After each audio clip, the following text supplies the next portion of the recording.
You're listening to an African Elements top news story for April 10th, 2025. Please visit our website at africanelements.org for more daily news. Green Tech Conflict in North Africa, Impact and Exploitation by Darius Spearman. African Elements. The global push for green energy holds promise, yet for Africa it often looks like a familiar story. Systemic tensions are rising across the continent. Green colonialism and resource exploitation drive these issues. This isn't just about windmills and solar panels. It's about power, resources, and justice. Modern environmental projects can repeat old colonial patterns. They exploit the Global South's resources for the North's benefit. History shows how European powers took resources and land. They treated nature as something to be bought and sold. Today, similar patterns emerge. Global South lands, like North African deserts, are seen as empty spaces. They become sites for huge solar parks serving primarily European needs. European-led projects, like the Desertec initiative, show this dynamic clearly. These large-scale renewable energy plans risk becoming neo-colonial resource grabs. They focus on extracting North Africa's sun and wind resources. Often local social and political realities are ignored. Furthermore, this involves mining essential metals like lithium and cobalt. These minerals are crucial for batteries and green tech. However, extraction often displaces indigenous communities. This modern resource extraction mirrors historical colonial land grabs. Green initiatives sometimes bring environmental harm to specific communities. This systemic discrimination is known as environmental racism. Marginalized groups disproportionately bear the ecological costs. For instance, carbon capture and storage projects sound helpful. They aim to capture CO2 emissions and store them underground. However, these projects often require large infrastructure. In Gulf states, constructing CCS facilities has displaced Black and indigenous communities. Similarly, large desalination projects in North Africa pose risks. These projects can burden local communities with environmental damage. These communities often lack the political power to resist. Moreover, some green solutions are criticized as false solutions. Carbon offsetting schemes allow companies to continue polluting. They claim to offset emissions elsewhere.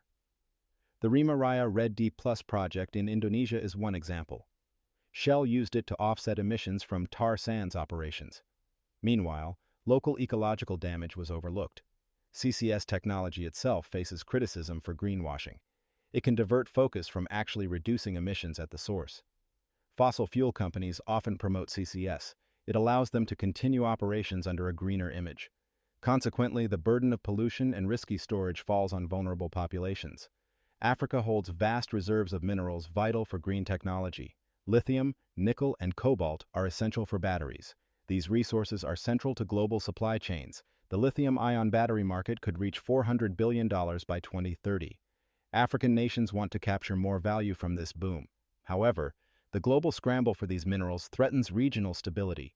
Competition is fierce, and frameworks for fair distribution are weak. International mining policies often lack inclusion. They fail to protect indigenous rights and global South interests. For example, lithium mining plans on Paiute lands in Nevada proceeded without indigenous consent. This highlights structural gaps that perpetuate inequality. Some African nations are trying to move up the value chain. Zambia and the Democratic Republic of Congo aim to build battery production hubs. This could create jobs and boost economies. Nevertheless, they face immense challenges. Competing with established Asian and European manufacturers is difficult. There's a real risk these hubs become dependent on exporting raw or semi-processed materials. This means the continent might not capture the full economic value. Financial tools sometimes worsen the situation.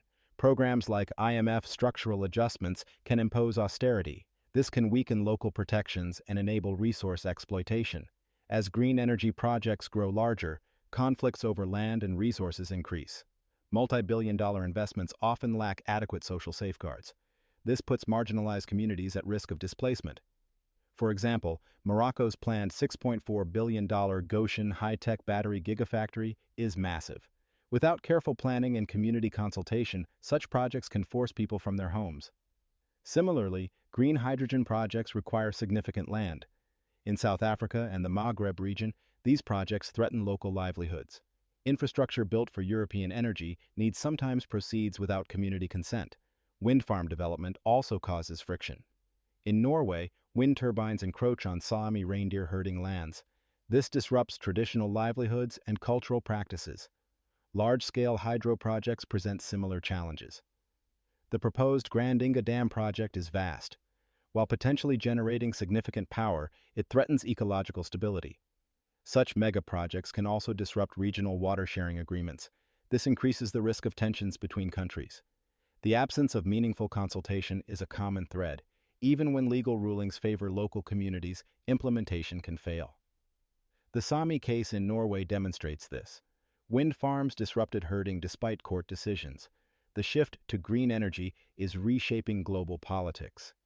Europe's increasing reliance on African resources creates potential conflicts.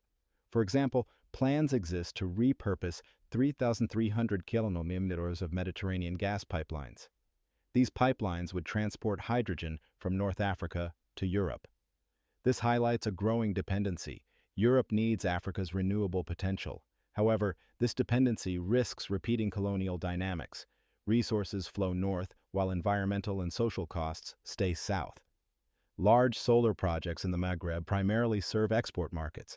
This often comes at the expense of local communities. Africa has a massive pipeline of 114 GW for green hydrogen projects across 52 sites. This scale underscores Europe's significant interest and potential leverage. Furthermore, global governance structures struggle to keep pace.